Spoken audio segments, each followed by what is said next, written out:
And what are some of the things you've been eating?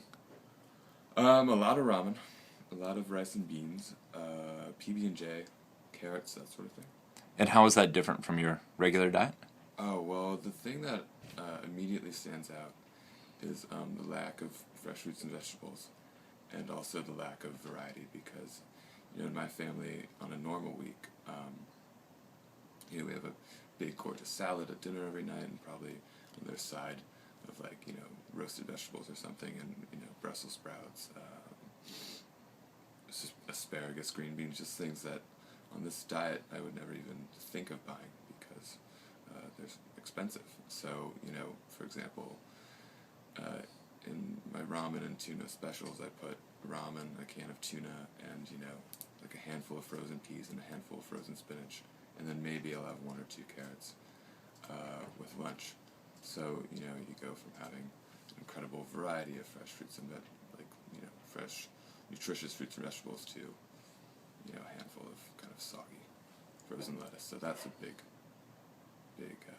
family on a normal. Something that really unexpected that happened was I knew that I wanted to buy rice and beans because if you look at around the world, like one of the staple foods in pretty much every culture is rice with either legume like beans or peas or rice with a pulse like lentil. So it's a really nutritious combination because you have, I think, 20 or 21 of the amino acids, so almost all of the amino acids in the rice and beans combination. Like beans have a ton of potassium, protein, and then it's really cheap.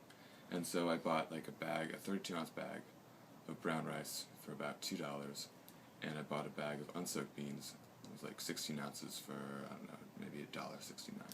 And at first I was hesitant because a 16-ounce bag of unsoaked beans was 30 cents more expensive than a can of cooked beans.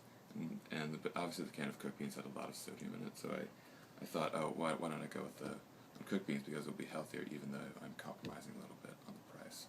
But what I didn't realize was that they were unsoaked, so once I soaked them, I really got a yield almost 3 times what I would have with the cooked beans. So, when I soaked them, that 16-ounce bag of beans became, I think I got 5 cups out of it, so that's 40 ounces. That's, 2.5 times greater than the thing that I paid for.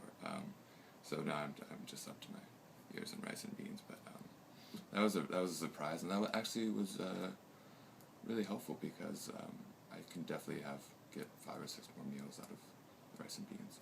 What's Jewish about this? Well, I think in Judaism there is a strong moral imperative for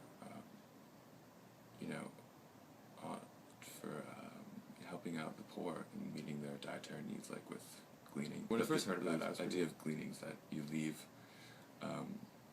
something from your fields for the poor and the homeless to come and gather.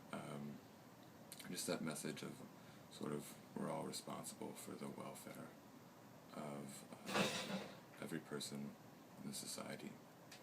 And so that's kind of the message I see in this.